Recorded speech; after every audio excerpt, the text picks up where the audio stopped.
ہم دل سے مانتے ہیں, جو مولا علی کو نہیں مانے گا وہ مومن ہو ہی نہیں سکتا. مگر جو صحابہ کو نہیں مانے گا, صدیق اکبر کو نہیں مانے گا, حالانکہ حضرت مولا علی بھی صحابی ہے, حضرت امام حسن بھی صحابی ہے, حضرت امام حسین بھی صحابی ہے. حضرات یہ اہل بیت میں بھی ہے اور صحابہ میں کی فہرست میں بھی ہے, کیونکہ صحابی کسے کہتے ہیں؟ جس نے ایمان کی نظروں سے میرے مصطفیٰ کی زیارت کی ہو اور اسی ایمان پہ اس کا خاتمہ ہو گیا ہو, اسے صحابی کہتے ہیں. حضرات اب آگے قرآن کہتا ہے رحماء بینہم, رحماء بینہم, آپس میں نرم دل ہیں. اس سے مراد حضرت عثمان غنی. حضرت عثمان غنی, یہ علماء سے پوچھو, حضرت عثمان غنی کا واقعہ, جب آپ کے گھر کا گھیراؤ کیا گیا تھا تو ہزاروں کی تعداد میں آپ کے غلام اپنے کمر کس کے اسلحہ زیب تن کر کے آپ کی بارگاہ میں آئے تھے. کہا تھا حضور حکم دے دیجئے تو ان تلوائیوں کو ان کا مزہ چکھا دوں. حضرت عثمان غنی نے فرمایا نانا, ہم مصطفیٰ کے مدینے میں خون ریزی کو پسند نہیں کرتے. اور سن لو, جو میرا غلام اپنے اسلحے کو اتار دے گا, ہتھیار کو اتار دے گا, وہ آزاد ہے, آزاد ہے, آزاد ہے. کتنے نرم دل ہیں حضرت عثمان غنی. اپنی موت سامنے نظر آ رہی ہے, چاروں طرف سے بلوائی گھیرے ہوئے ہیں اور ان بلوائیوں میں کچھ صحابہ بھی موجود ہیں, مگر اس کے باوجود بھی حضرت عثمان غنی نے اتنا نرم دلی کا مظاہرہ فرمایا کہ اپنے غلاموں سے کہا تم لوگ ہتھیار اتار دو, جو ہتھیار اتار دے گا وہ آزاد ہے. سبحان اللہ. اب آگے چلو, تراہم رکعان سجدہ, تم انہیں دیکھو گے کہ وہ رکوع کرتے اور سجدے کرتے. اس سے مراد مولا علی کرم اللہ وجہ الکریم ہے. سبحان اللہ, ماشاءاللہ. حدیثوں میں ہے, تاریخ میں ہے کہ حضرت مولا علی جتنی عبادت کوئی نہیں کر سکا, ایک ایک رات میں ہزار ہزار رکعت نوافل ادا فرماتے تھے. پیروں میں ورم آ جاتا تھا, مولا علی کی نماز ختم نہیں ہوتی تھی, رات ختم ہو جاتی تھی, مولا علی کی نماز نہیں ختم ہوتی تھی. وہ مولا علی ایک بار ایک جنگ میں پنڈلی میں تیر چبھ گئی, اور جب تیر چبھی ہاتھ لگایا نکالنے کے لیے, بڑی زور سے منہ سے کراہ کی آواز آتی ہے, آہ کی آواز آتی ہے, ہاتھ نہیں لگانے دیتے, ہاتھ لگاتے تو بہت زور سے تکلیف ہوتی ہے. صحابہ نے مشورہ کیا اسے نہیں نکالا جا سکتا, جب یہ خدا کے روبرو عبادت میں کھڑے ہو جائے تیر نکال لیا جائے گا, تیر نکال لیا جائے گا. حضرت مولا علی اب نماز کے لیے کھڑے ہوئے, جب نماز کے لیے کھڑے ہوئے صحابی نے پکڑا, ایک جھٹکے میں تیر کو کھینچا, تیر باہر نکل گئی. حضرت علی کے جسم کو جنبش تو کیا, حضرت علی کو احساس تک نہیں ہوا. اللہ اکبر, وہ کون سا عابد و زاہد ہے جو حضرت علی جیسی عبادت کر سکتا ہے؟ جب باپ اس طرح کا عابد و زاہد ہو تو بیٹا بھی کربلا کے میدان میں اپنی گردن کو کٹا کر, اپنی گردن کو نیزے کے آنی پہ رہتے ہوئے زبان سے قرآن کی تلاوت کرتا نظر آ رہا. وہ مولا علی ہے, وہ ان کے شہزادے ہیں, وہ رازدار خفی جلی ہے, جدھر بھی دیکھو علی علی ہے, گواہ مدینے کی ہر گلی ہے, جدھر بھی دیکھو علی علی ہے. علی کا گھر بھی کیا گھر ہے کہ اس گھر کا ہر ایک بچہ, ذرا زور سے بولو, علی کا گھر بھی کیا گھر ہے کہ اس گھر کا ہر ایک بچہ, ارے جسے دیکھو وہی شیر خدا معلوم ہوتا ہے.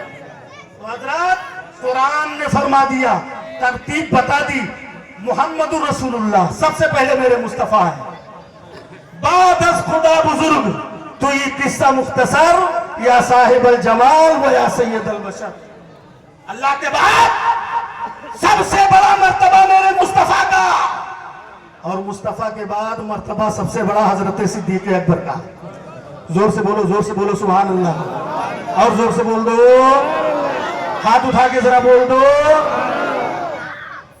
سب سے بڑا مصطفیٰ کے بعد مرتبہ صدیق اکبر کا، علماء فرماتے ہیں والذین معہ سے مراد صدیق اکبر ہے۔ ان کے بعد مرتبہ حضرت عمر فاروق اعظم کا، اشداء علی الکفار سے مراد حضرت فاروق اعظم ہے۔ اس کے بعد مرتبہ حضرت عثمان غنی کا، اس کے بعد مرتبہ حضرت مولا علی کا۔ اسی لیے اسی ترتیب سے خلافت چلی آئی اور حضرت مولا علی نے سب کی خلافت کو تسلیم کیا۔ اور آؤ سن لو حضرت مولا علی کیا فرماتے ہیں۔ حضرت مولا علی خود فرماتے ہیں، بخاری شریف کی حدیث ہے، جلد 2 ہے اور حدیث نمبر 3671 ہے، باب فضائل اصحاب النبی ہے۔ اس میں حضرت محمد بن حنفیہ جو حضرت مولا علی کے شہزادے ہیں، حضرت محمد بن حنفیہ نے حضرت مولا علی سے پوچھا، اے میرے ابا حضور کے بعد سب سے بڑا مرتبہ کس کا ہے؟ سب سے بڑا مرتبہ کس کا ہے؟ کتاب کا نام بھی بتا دیا، حدیث نمبر بھی بتا دیا، جلد نمبر بھی بتا دیا، باب بھی بتا دیا۔ آپ جا کے اٹھا کے دیکھ سکتے ہیں، کھول کے پڑھ سکتے ہیں۔ یہ محمد بن حنفیہ یہ کون ہیں؟ حضرت مولا علی کے شہزادے ہیں، یعنی حضرت فاطمہ سے یہ نہیں ہیں بلکہ دوسری اپنی زوجہ پاک سے ہیں، اور وہی محمد بن حنفیہ کی اولاد ہماری پیدائش شریف کی سرزمین پر حضور سید سالار مسعود غازی جیسی ہستی آرام فرما رہی ہے۔ اور اسی لیے کہا ہے غازی ہند وہ دربار ہے اعلیٰ تیرا، کبھی محروم نہیں مانگنے والا تیرا۔ حضرات تو میں عرض یہ کر رہا تھا، وہ محمد بن حنفیہ نے عرض کیا، ابا حضور کے بعد سب سے بڑا مرتبہ کس کا؟